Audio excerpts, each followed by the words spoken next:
Seek ye first the kingdom of God and His righteousness, and all these things shall be added unto you.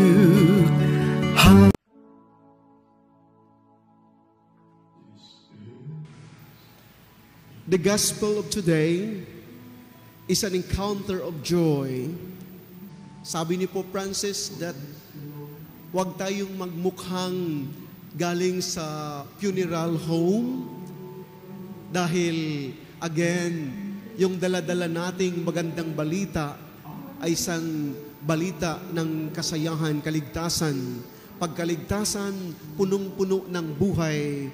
Pag punong-puno ng buhay, nandyan ang kasayahan, kagalakan. At dahil punong-puno ng kagalakan sa ating mahal na ina, si Maria, hindi niya pwedeng matataguan ito. Hindi niya pwedeng hanggang doon na lamang kung saan nagpapakita sa kanya ang Anghel Gabriel. Naghanap siya ng paraan, kagaya baga ng isang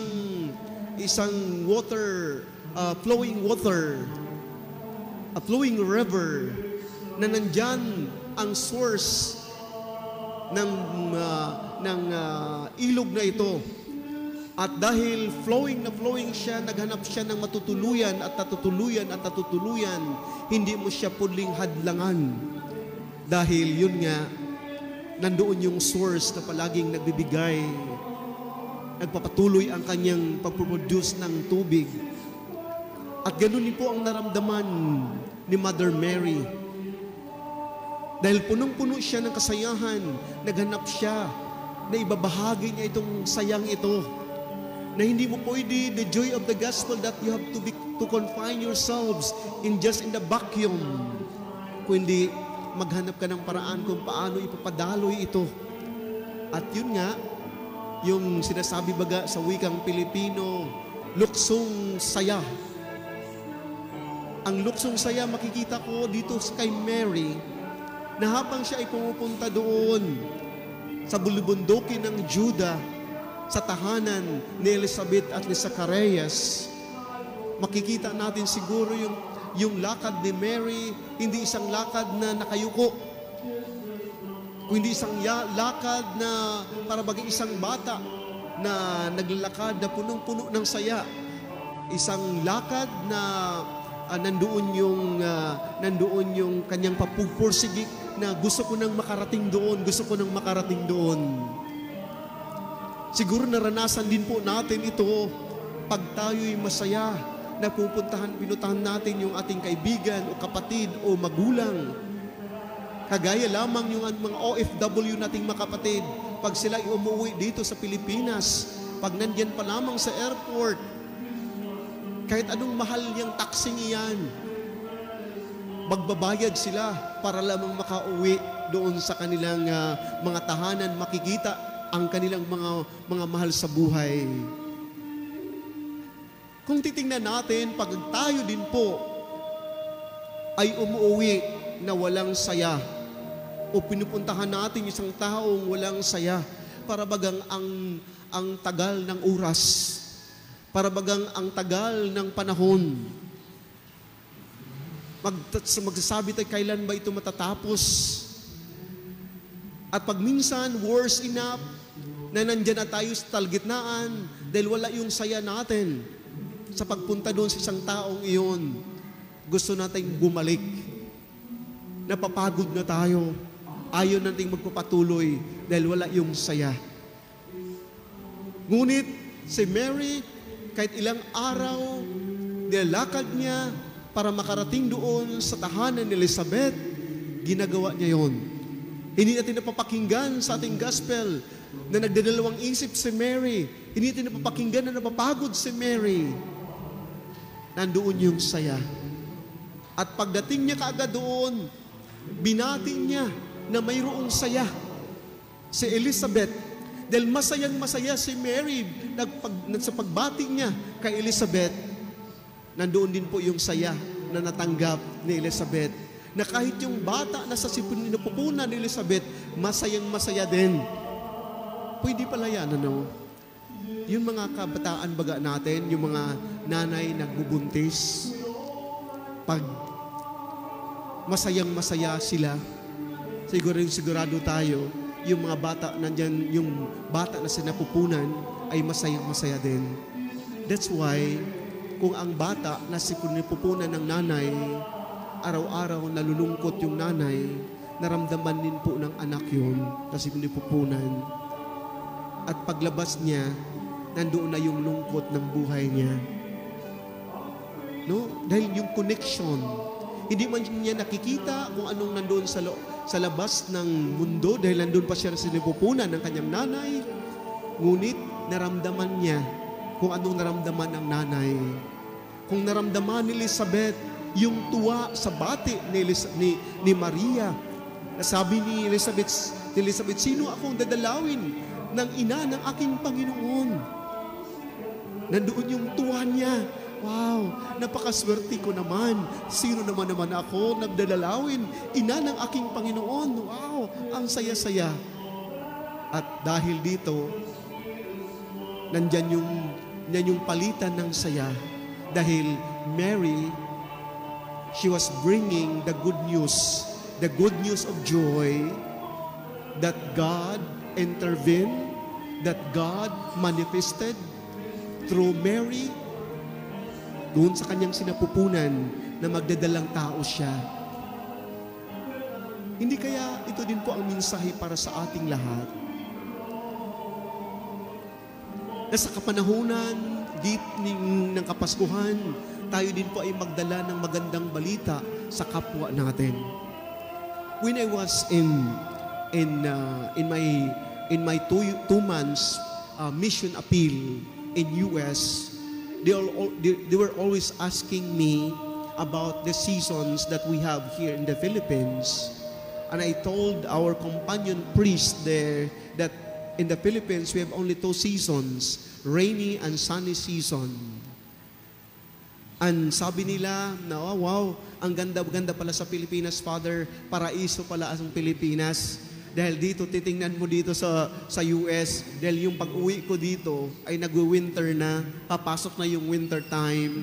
At nakikita ko yung kapaligiran, yung mga puno ay wala ng mga dahon, dry na. Para bagang nagmistulang patay na, wala ng kabuhay-buhay, dahil that is winter time. Ngunit sa ating kapaligiran dito, kahit sunny season or summertime or rainy season, makikita natin yung mga puno, green na green palagi, buhay na buhay palagi. That's why ang ating Advent rite dito, yan ay nagbigay ng mensahe sa atin ng ating hinihintay ay hindi Diyos sa mga patay, kundi Diyos sa mga buhay. At dahil buhay na buhay ang ating Panginoon Kristo na ating hinihintay, din magkakaroon tayo ng saya. Magalak tayo na maghintay sa Kanya. Oh, napakaganda, no? So, again, dito sa atin, nandyan yung mga green colors ng kapaligiran natin. Ngunit sabi ko sa kanila, may winter din po sa amin. Nagtaka sila, sabi mo, Father, dalawa lang ang season sa inyo. Hindi katulad dito sa Amerika, 4 seasons kami dito, kagaya ng inuming 4 seasons. Sabi ko, yes, may winter din po kami ngayon. Yung mga kapatid namin na salanta sa sunod-sunod na mga bagyo, nawala ng hanap buhay, nawala ng tahanan. Ang hirap-hirap ngayon. Siguro ma-imagine ko yung mga kapatid na yon ngayon, nandyan sa bahay tuluyan sila. Pag minsan, naghintay na lamang ng mga relief goods. Pag minsan, natutulog na lang siguro na walang laman yung sikmura. Siguro, bago natutulog yan, o natutulog na basang-basa yung mukha sa luha. Dahil yun nga, sa mga dinadaan ng mga sakuna na encounter nila.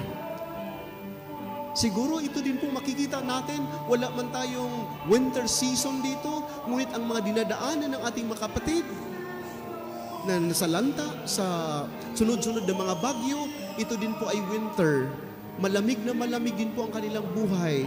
Malamig na malamig din po ang kanilang spiritual na buhay. Siguro nagtatanong din po sila, may Panginoon ba? Bakit ba ganito ang aming naranasan ngayon? Siguro, iba din po sa atin dito ngayon, sa panahong ito, sa dinadala ng mga problema sa buhay, problema sa pamilya, problema dahil nawalang trabaho si mama o nawalang trabaho si papa. Siguro dala-dala din po yung winter time. Ngunit mga kapatid, ang mensahe ng Ebanghelyo natin ay isang mensahe ng springtime. Dahil sa US, sa mga lugar na may winter at pagkatapos dyan ay springtime, pagkatapos ng winter makikita natin yung mga punong kahoy na yung kanilang mga dahon, kanilang mga bulaklak ay talagang sumisibol at ang ganda-ganda. Kagaya lamang ng Japan, may cherry blossom. Pagdating ng springtime, nagbo-blossom ang kanilang mga bulaklak. Ang ganda-ganda, isang hudyat ng kagalakan. Yes, dumadaan man tayo sa winter time, ngunit just hold on for a while. Don't make a decision na wala ng pag-asa, na wala ng buhay. Mayroon pa po. It so happen that we have to embrace this season. It so happen that we have to reflect. It so happen that we are being asked to learn from this season. That's why, sa panahon din po ng Adbyento, isang napakaganda din pong pagnilay-nilaya natin na hindi po lang lahat selebrasyon, kundi isa din pong pagkakataon na manahimik tayo. Kagaya ni Juan Bautista sa ilang na puok na nanahimik si Juan. Kagaya ni Zacarias, nung hindi siya naniniwala na mangyari ito, ng kanyang asawa ay magdadalang tao na si Elizabeth, nagkaroon ng katahimikan itong si Zacarias. Hindi din po kaya ito ang lesson sa atin na manahimik tayo. Tingnan natin kung anong mga nangyayari sa buhay natin. Baka nagkakaroon tayo ng selebrasyon anywhere, selebrasyon ngayon, selebrasyon mamaya, selebrasyon bukas. Ang lahat ng selebrasyon, hindi natin tinitingnan yung mga sarili natin. Kumusta na ako sa buhay ko? Kumusta na aking pakipagrelasyon? Kumusta na yung sentro sa aking paghahanda sa Kapaskuhan? Baka ang aking pinaghandaan ay mga material na bagay lamang. Nawala na pala ako sa aking landas na tinatahak. And again, my dear brothers and sisters, the message of a springtime that Mother Mary and Elizabeth experienced the joy. Hindi kaya kagaya din po ni Mary, ang hamon sa atin ay to visit those people who are in need. Hindi kaya ganun din po na magbigay tayo ng saya. Kung naniniwala tayo na may springtime, hindi kaya isang mensahe sa atin na ibahagi itong springtime na itong joy na ito sa ating mga kapatid. It's not just only in the material things, but pagbati sa kanila, pakipag-isa sa kanila, pagbigay ng inspirasyon sa kanila, yung ating mga kapatid na naranasan nila ngayon o na-experience nila itong winter time. And we have to pray, we have to ask the Lord for His guidance.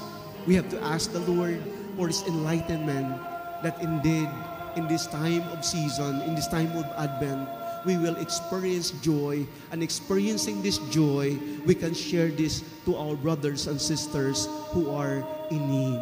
Amen.